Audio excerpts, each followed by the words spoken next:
Puji nama Tuhan, Shalom. Salam sejahtera di dalam kasih Tuhan Yesus Kristus yang mengasihi kita semua.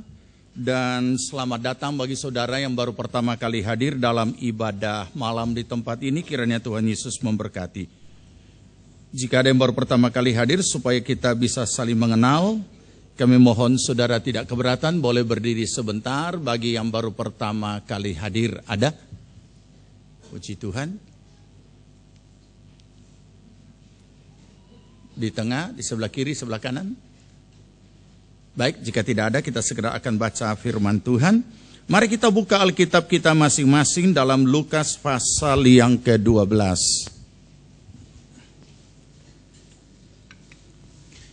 Injil Lukas pasal 12. Kita akan baca mulai ayat 35. Kita akan baca bergantian supaya secara utuh kita boleh memahami kisah ini. Lukas 12 mulai ayat 35. Jika saudara sudah temukan, mari kita sambut firman Tuhan dan kita akan baca bersama. Dimulai dari kaum pria ayat 35. Ya, kita baca. Hendaklah pinggangmu tetap berikat dan pelitamu tetap menyala. Ya.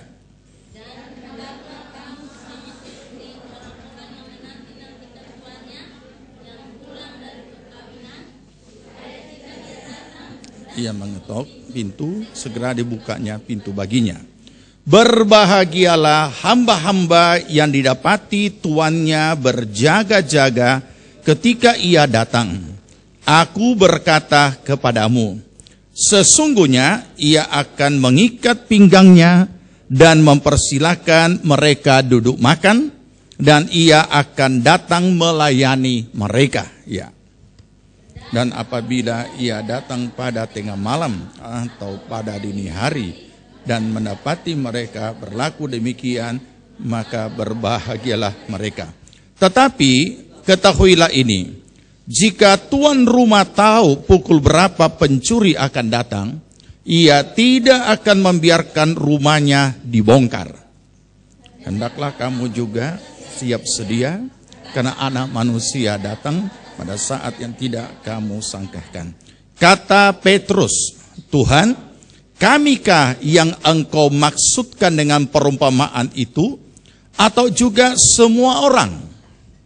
Jawab Tuhan, jadi siapakah pengurus rumah yang setia, yang bijaksana, yang akan diangkat oleh tuannya menjadi kepala atas semua hambanya, untuk memberikan makanan kepada mereka pada waktunya?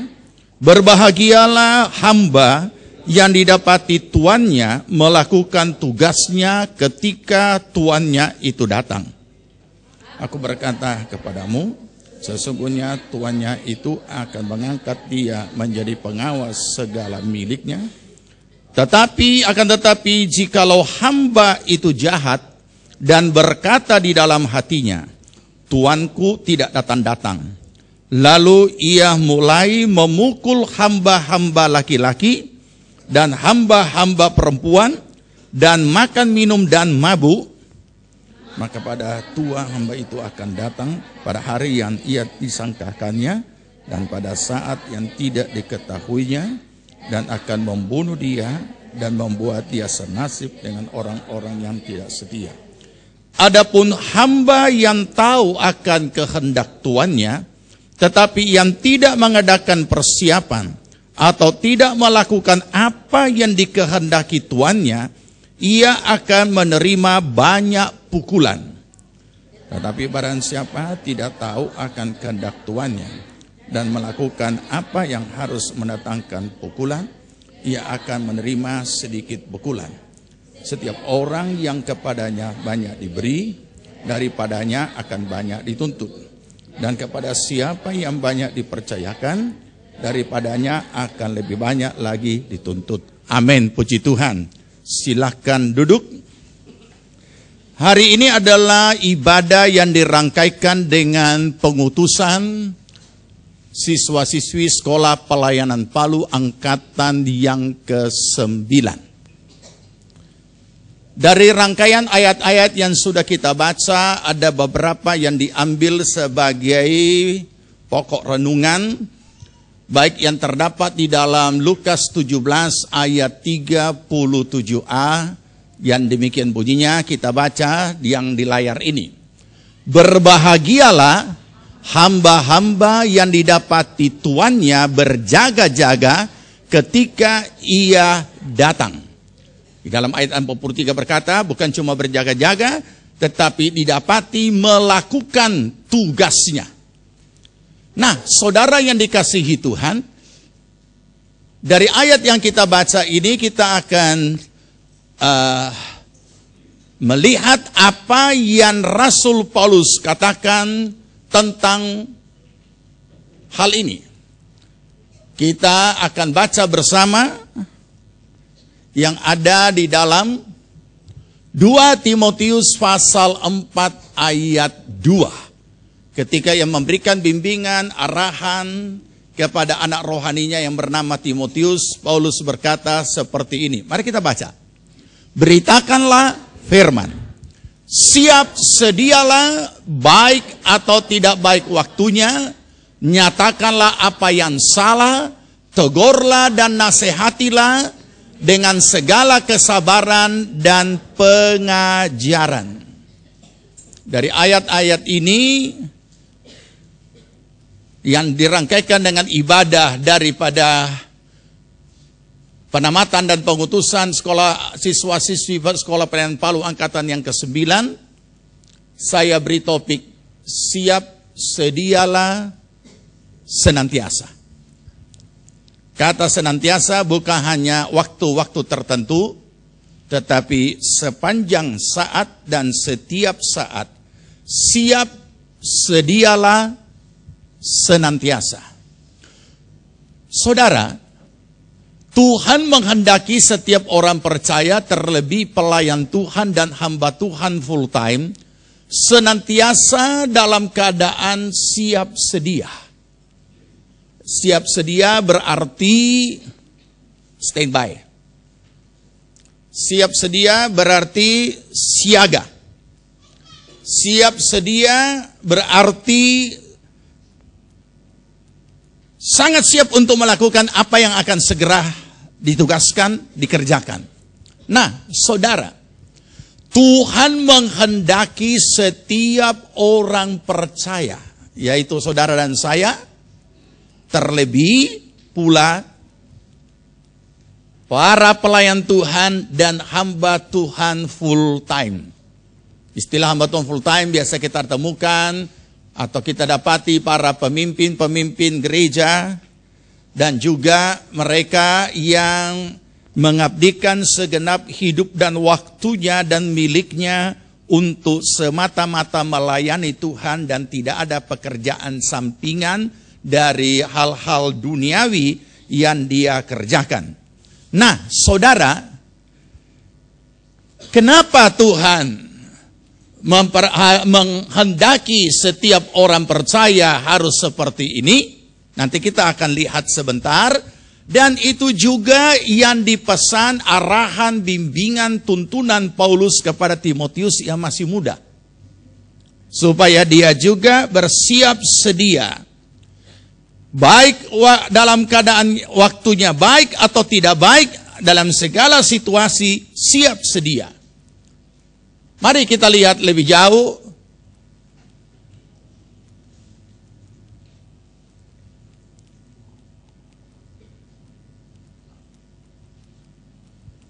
Siap sedia tadi saya sudah jelaskan, berjaga-jaga, siaga di dalam segala situasi dan kondisi apapun serta siap melaksanakan apa yang diperintahkan dan ditugaskan. Jadi bukan berarti santai, tetapi siap sedia. Oleh karena itu saudara yang dikasihi Tuhan, mari kita melihat lebih dalam. Hamba Tuhan, siapapun kita, harus senantiasa siap sedia. Kalau kita berkata hamba Tuhan, kembali kepada Alkitab, semua orang percaya adalah hamba Tuhan. Perbedaannya, Ada yang full time, ada yang tidak full time. Atau perbedaan yang sering diistilahkan secara umum, ada yang jadi pendeta, ada yang tidak. Tetapi yang jelas, Alkitab menegaskan bahwa setiap orang percaya adalah hamba Tuhan. Artinya harus melayani Tuhan. Karena itulah sebabnya mengapa Tuhan menetapkan setiap orang percaya melayani Tuhan di gereja lokal masing-masing. Tidak ada orang percaya yang dikatakan oleh Alkitab sebagai anggota tubuh yang melekat pada tubuh tapi tidak berfungsi. Dia harus berfungsi. Tidak boleh ada anggota jemaat yang nganggur, tidak melayani Tuhan. Tidak boleh ada anggota jemaat yang hanya datang ikut kebaktian tanpa mengambil bahagian pelayanan di dalam gerejanya sesuai dengan karunia yang Tuhan sudah berikan kepadanya. Ini perlu kita camkan. Itu ketetapan Tuhan untuk setiap orang percaya pada gereja lokal masing-masing. Sekarang, sebuah pertanyaan untuk kita renungkan. Apa yang terjadi ketika sebuah gereja ada pelayan Tuhan di situ yang mempunyai masing-masing tugas dan sehubungan dengan masing-masing tugasnya, maka itulah, kalau pakai istilah umum, jabatan-jabatannya di dalam gereja. Pertanyaannya, apa yang akan terjadi pada gereja itu ketika para pelayan Tuhan dengan jabatannya masing-masing yang sekaligus menunjukkan tugasnya masing-masing tidak berfungsi? Ada pelayan Tuhan dan sangat jelas apa tugasnya, berarti sekaligus sangat jelas apa posisinya di dalam gereja itu, tapi tidak berfungsi. Maka kita dapat membayangkan apa yang akan terjadi pada gereja itu. Bisa saja stagnasi, tidak ada pertumbuhan perkembangan, tidak ada sesuatu yang dicapai, dan sangat memprihatinkan. Tetapi orang-orang ini mau menerima itu. Mau menerima pelayanan itu. Karena apa bentuk pelayanan itu, disitulah posisinya dalam gereja sebagai satu jabatan. Dia mau terima jabatannya, tapi tidak mau melaksanakan tugasnya. Terus apa yang akan terjadi dengan gereja itu? Tidak ada guna. Ya, oke. Kita tangkap dulu di sini, kita simpan. Sebentar kita akan ketemu di situ. Berikut. Untuk memimpin gereja lokal, menggembalakan sebuah jemaat, Tuhan mencari hamba-hamba Tuhan full time. Supaya mereka mengembalakan jemaatnya. Tetapi apa yang terjadi? Seperti firman Tuhan yang kita sering baca.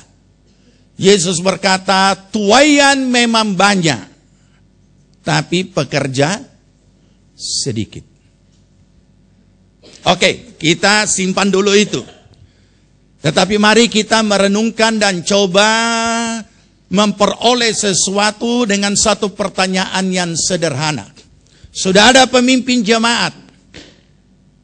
Apa posisinya? Gembala jemaat, pemimpin jemaat, istilah umum yang lebih keren di luar, pemimpin gereja. Dari jabatannya sudah tahu tugasnya.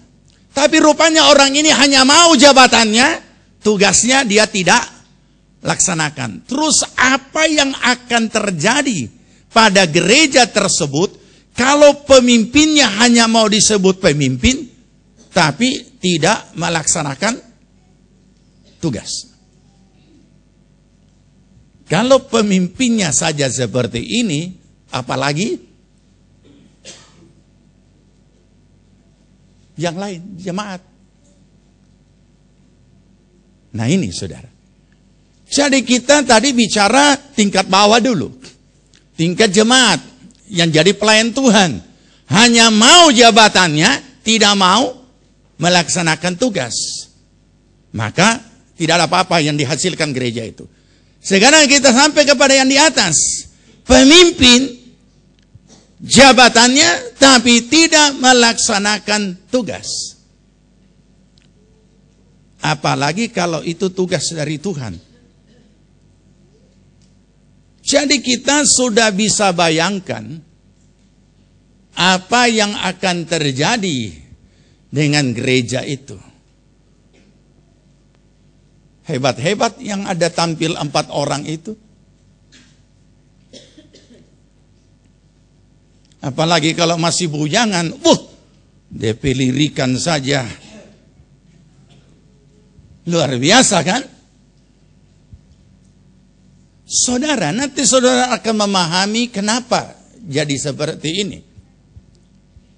Inilah yang sedang terjadi di dalam gereja Tuhan akhir zaman ini di mana-mana. Padahal Tuhan sudah berkata, tuaian banyak, pekerja sedikit. Kenapa bisa jadi seperti ini? Kenapa saudara? Nanti sebentar setelah kita bahas, bisa dibantu? Ini kok macet? Ya. Nanti kita akan memahami. Ini yang sedang melanda gereja Tuhan. Itu sebabnya tidak banyak yang dicapai oleh gereja pada akhir zaman ini, sedangkan waktu untuk bekerja sudah sangat singkat. Pertanyaannya, kalau Tuhan Yesus berkata, tuaian banyak, pekerja sedikit, pertanyaannya adalah, apakah sedikit pendeta? Ada banyak sekali orang masuk sekolah Alkitab. Tetapi apa yang terjadi? Ada banyak sekali orang yang sudah selesai sekolah-sekolah di teologi. Tetapi kenapa penyampaian Yesus tentang pekerja sedikit belum terjawab?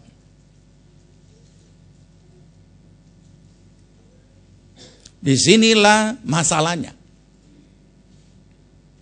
Dan kalau kita menekuni firman Tuhan untuk kita baca, kita renungkan, yang Tuhan cari itu adalah pekerja, karena sedikit pekerja. Sedangkan gereja berlomba-lomba untuk menjadi pengoleksi sarjana-sarjana teologi, tapi tidak pernah mau diutus kemana-mana selain hanya di tempat. Itu sebabnya sekolah pelayanan Palu yang Tuhan bebankan kepada GPPS Palu, secara tingkat akademik kami belum menuju kepada tingkat gelar. Karena masih banyak pertimbangan.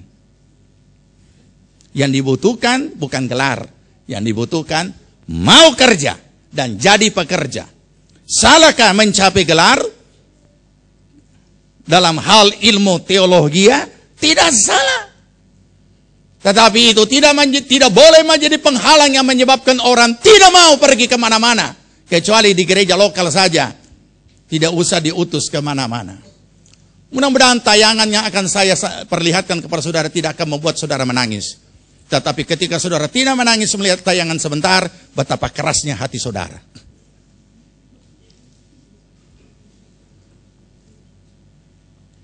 Saya kalau lihat itu tidak tega, saudara. Nanti sebentar saya perlihatkan. Itu akibat pekerja sedikit. Setiap tahun, jangankan di seluruh dunia, tidak usah di seluruh dunia. Di negeri kita ini sangat banyak sekolah Alkitab. Di negeri kita ini sangat banyak sekolah teologi. Tiap tahun banyak yang lulus di sekolah Alkitab. Dan ada banyak yang lulus di sekolah teologi. Tetapi kenapa bekerja tetap sedikit? Karena tidak ada yang mau kerja.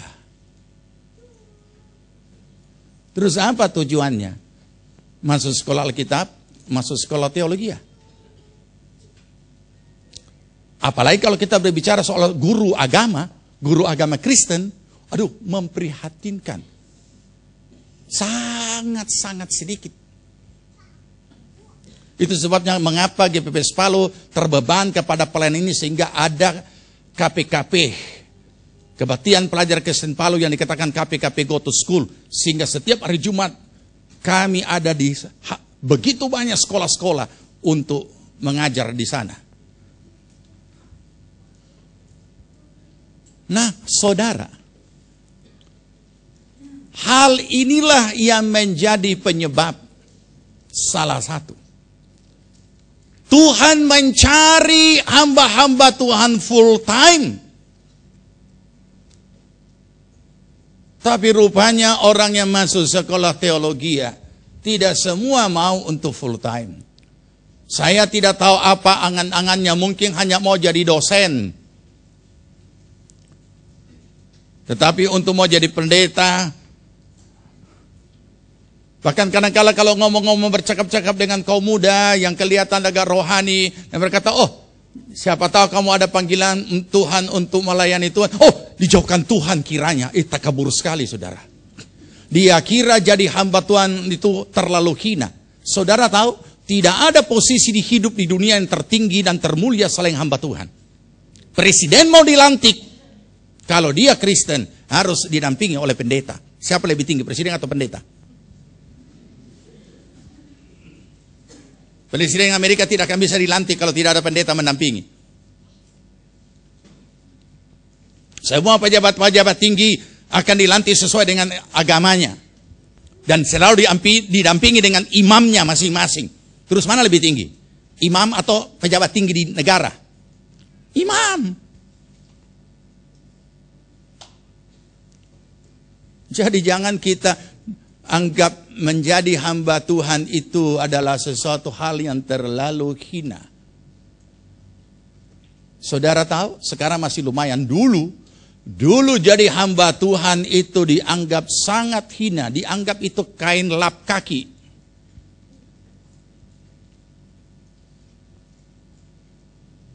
Makanya kalau ada pemudi-pemudi yang mulai berkenalan dengan hamba Tuhan, mungkin hamba Tuhan itu praktek di satu gereja lokal, yang namanya juga masih muda, kemudian akhirnya saling naksir di salah satu pemudi di gereja itu. Oh, orang tuanya wanti-wanti, jangan memang kau kawin dengan pendeta, itu pendeta cuma dikasih makan orang.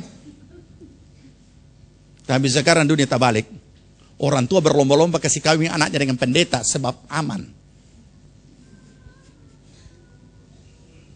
Dan rupanya banyak hamba Tuhan diberkati. Kalau dulu dianggap, mereka hidup cuma dikasih makan orang antar pemberian. Kalau tidak ada antar pemberian, so tiap makan kasihan. Sekarang tidak. Pendeta traktir pengusaha. Saya so pernah traktir pengusaha. Kenapa? Lagi minum di kafe di Surabaya.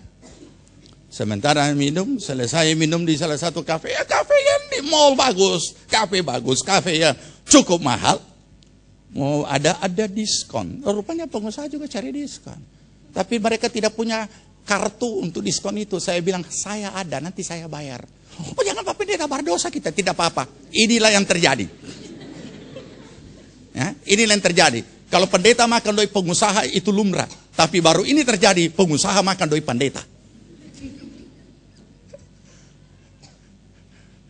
Karena yang dodo itu pengusaha besar, dua-dua saya traktir hanya karena gara-gara tidak ada kartu. Padahal kan sebenarnya tiap perlu pakai kartu, kan bayar uang kecil kok ini. Rupanya memang kalau mau pikir, tinggi juga. Ya, tidak mau diskon perguna, bagus juga. Saya belajar juga dari situ. Oh, diskon berarti hak konsumen.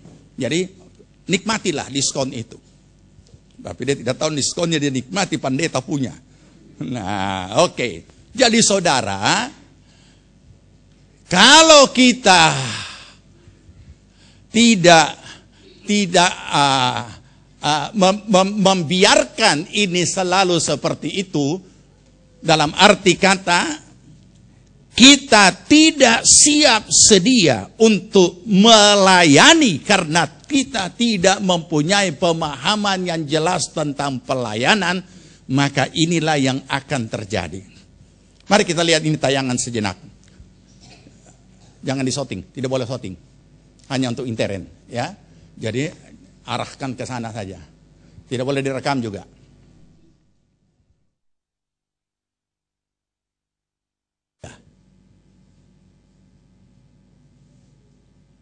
Kita bisa melihat, saya tidak, ketika melihat apapun yang sejenis tayangan-tayangan seperti ini, saya tidak pernah mengecam. Dan saya tidak pernah berkomentar negatif terhadap pelaku dan mereka. Karena itu haknya mereka. Itu bahagian mereka. Malah saya mengagumi.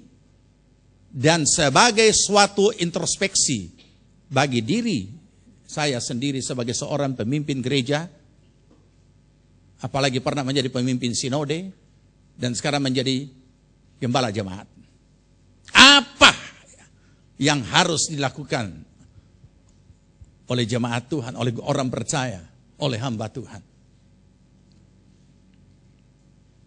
Kita minggu lalu belajar tentang berebut kesempatan. Tetapi gereja terlalu banyak membuang kesempatan dan membuang banyak hal yang sebenarnya bisa menghasilkan jiwa-jiwa. Saudara, itu sebabnya gereja tidak dapat dipisahkan dengan gerakan misi. Gereja tidak dapat dipisahkan dengan apa itu misi. Gereja tidak boleh hanya memiliki program misi, tapi gereja adalah misi.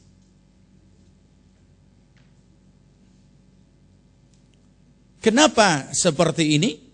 Mari kita lihat lebih lanjut.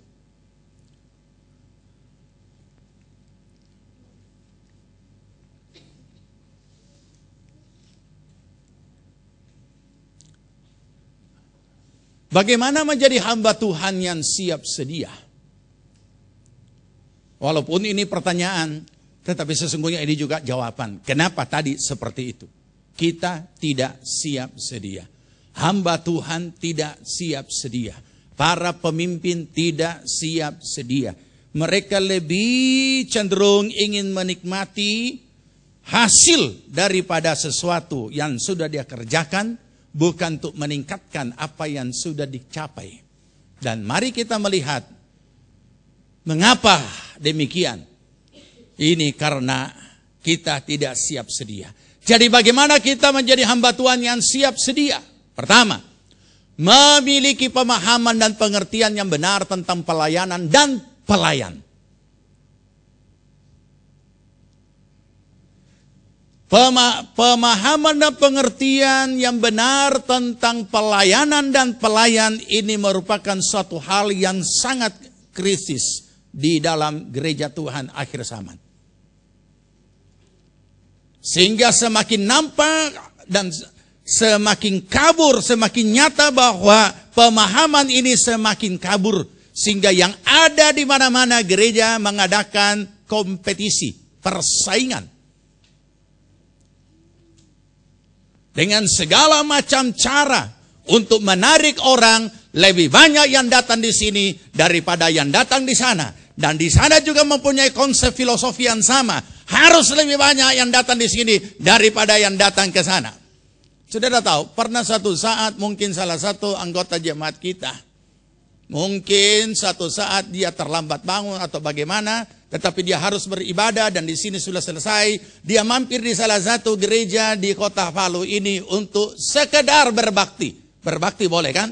Berkebaktian, bukan berjemaat. Kalau berjemaat kan dia harus di gereja sendiri. Sampai di sana yang ditanya, kenapa? Ada masalah apa kan di sana? Kan ada di sini. Jadi rupanya sudah sangat cenderung kalau orang ada di gereja lain dianggap ada bermasalah. Kemudian satu saat kita ada acara ulang tahun di gereja di Bukidoa. Jadi saya mengundang teman-teman saya yang saya kenal, yang ada kaitan-kaitan urusan-urusan perbankan. Kemudian hadirlah dia di sana, di Bukidoa. Ketika hadir dia di Bukidoa, dia ketemu DP Gembala juga. Karena gembala-gembala sekota Palu kita juga undang. DP Gembala langsung tanya, kenapa? So pindah nggak? Terus orang ini melapor sama saya. Aduh Pak Martino, saya ketemu dengan saya punya Pak Gembala. Dan semalam dia tanya, kenapa kena so pindah di GPPS? Jadi apa kena jawab? Coba saudara renungkan. Kenapa pertanyaan seorang pemimpin mesti seperti ini?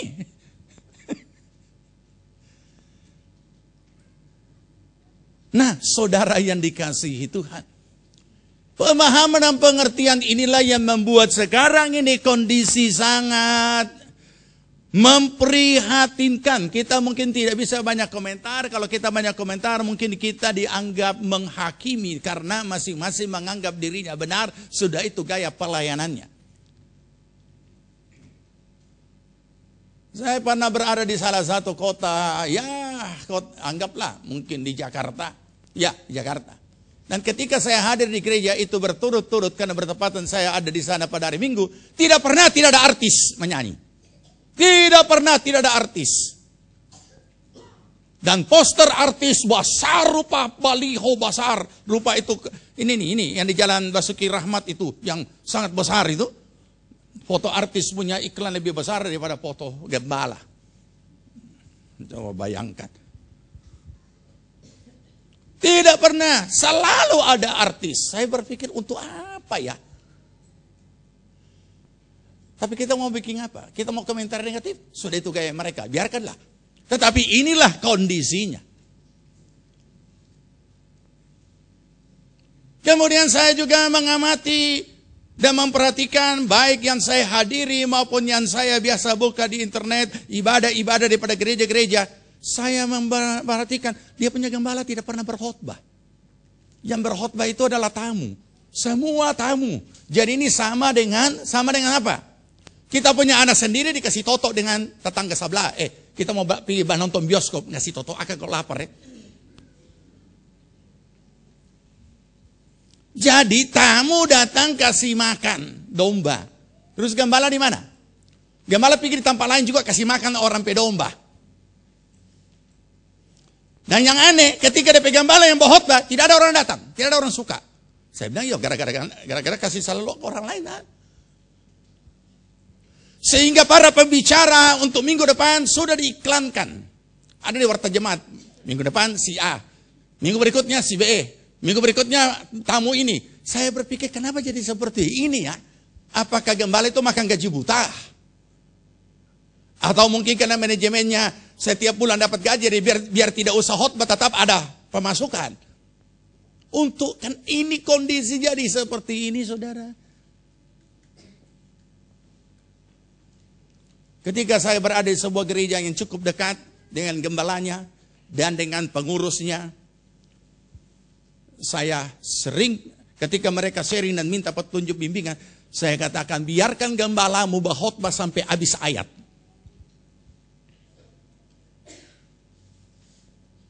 Sebab kalau gembalamu berkhotbah sampai habis ayat, satu saat Tuhan akan bukakan rahasia-rahasia ayat itu.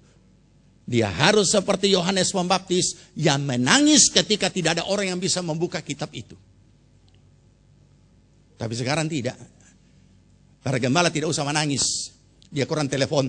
Dia teman. Datang kamar dulu khotbah. Kita ada tidak mood ini. Baru habis bakal lain yang main tua. Oh, ini gambar freelance. Oh, siap. Siapa? Kenapa? Freelance memang tunggu-tunggu telepon orang undang. Ini kondisi jadi seperti ini. Terus kalau itu domba tidak kasih makan sama gembala, siapa yang kasih makan? Orang lalu lalang itu yang kasih makan. Jadi jemaat domba-domba tidak pernah menikmati kasih gembala. Karena tidak pernah dirawat, tidak pernah dipelihara dan lain sebagainya. Saudara, ini sudah jadi seperti ini. Jelasnya adalah ini. Berbagai pemahaman tentang pelayanan. Pelayanan adalah penampilan. Makanya jangan lagi ada ketika ada paduan suara DP, dia punya pembahasan tentang seragam lebih lama daripada DP latihan. Itu di mana-mana kalau ada paduan suara lebih lama urus DP pakaian seragam daripada DP latihan. Kenapa? Begitu dipilih warna merah, dia bilang jangan, kita hitam, mana cocok pakai merah, kita hitam kasihan, apa orang mau lihat? Oh kalau begitu pilih hitam, aduh, tak hilang kita. Jadi tidak ada yang bisa dipusing. Yang lain minta ini, lain minta ini, lain minta ini. Coba pergi periksa di mana-mana itu paduan suara. Kalau tidak lebih lama DP rapat untuk menentukan seragam daripada latihan. Begitu tampil, wah, seragam lebih gagah dari suara. Itu dia. Seragam lebih gagah dari suara. Kenapa? Penampilan. Yang lain menganggap bahwa pelayanan adalah status diri, prestise. Status diri. Jadi dia harus berada pada tempat yang layak dalam pelayanan. Dan juga banyak, baik hamba-hamba Tuhan full time juga, banyak yang modelnya seperti itu. Bukan cuma pelayan Tuhan, pendeta-pendeta juga banyak yang seperti itu. Sehingga kalau dia diundang, dia tidak mau. Kalau cuma hotel bintang 3, bintang 5, tidak tanggung-tanggung, Shangri-La. Atau Sheraton. Dia yang diundang, dia bawa dan DP istri. Dan bayangkan, mau kasih hidup, kasih bayi, biaya lagi DP pesawat istrinya. Padahal yang diundang adalah pendetanya. Dia bawa DP istri. Ada yang undang iko Frey. Nah, sudah, sekalian. Ini sampai model bagi prestise. Satu saat ada jemaat yang mengeluh. Ketika dia berkata, aduh, kita jadi berdosa minggu lalu masuk gereja. Kenapa? Itu pendeta tidak khotbah, dia cuma bahas DP kekayaan. Apa? Itu pendeta bilang dia kehilangan kartu kredit. DP dompet kartu kredit isinya 35 kartu kredit. Tentu jago kredit ini. Dia rasa terlalu hebat itu punya kartu kredit 35. Berarti ini pendeta tukang kredit. Mudah-mudahan dia tidak ada tukang tagih yang buat dia mati nanti. Yang lain lagi menyaksikan, oh istri saya itu, wow hobinya shopping. Shopping. Paling tidak kelas sogo ke atas. Wah, satu kali gesek. Saudara tahu? Untuk apa?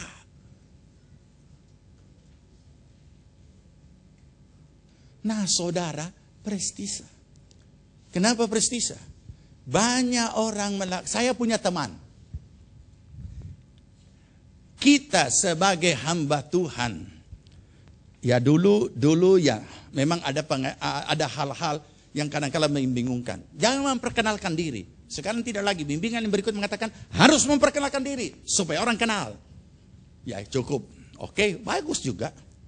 Jadi umumnya banyak pembicara kalau belum dikenal dia perkenalkan diri. Bolehlah, cukup nama dan keluarga selesai. Saya punya teman dulu di sekolah Alkitab. Waktu itu masih remaja. Dia adalah anak salah seorang pengusaha besar dan tokoh terbesar di Surabaya pada waktu itu. Belum ada mal-mal sekarang, tahun 70. Dan orang sangat kenal, di seluruh Indonesia orang kenal itu tokoh. Dia sekolah Alkitab. Tetapi yang saya tidak, walaupun saya akrab dan kemana-mana selalu bersama, termasuk pelayanan sampai ke Papua, yang saya tidak suka adalah ketika orang harus tahu siapakah dirinya. Sehingga orang itu tidak akan melakukan yang sebenarnya dan sepantasnya, tetapi yang dibuat-buat. Jadi ketika orang kenal orang ini siapa, anak konglomerat, wah bukan main, semua jamaat hormat. Kendati belum jadi pendeta. Saya katakan inilah kekeliruan. Nah, saudara, hal-hal seperti inilah yang sedang melanda gereja Tuhan pada saat ini. Dan kita harus menyadari ini tantangan. Yang berikut, ini yang agak prihatin. Pemahaman tentang pelayanan adalah tempat untuk menyambung hidup. Susah kerja, susah ini semua, segalanya buntu. Ya sudah melayani Tuhan saja, pasti orang piara. Ini DP kasar. Kalau terlalu halus juga ini DP arti. Lebih kasar-kasar sedikit. Jadi pelayanan untuk menyambung hidup. Sekaligus pelayanan untuk tempat memperbaiki nasib. Dan masih banyak yang negatif-negatif yang lain. Saudara, itu sebabnya di gereja ini selalu ditanamkan berkhotbah, memimpin pujian, singers, choirs, main musik, tamburin, flag, petugas perjamuan suci, kolektan, penerima tamu dan sebagainya. Bukanlah pelayanan. Termasuk saya berkhotbah ini bukan pelayanan. Ini hanya jenis pelayanan. Apakah pelayanan itu? Pelayanan adalah pengabdian diri dengan segenap milik. Itu tuh pelayanan. Apakah kita siap mengabdikan segenap milik kita?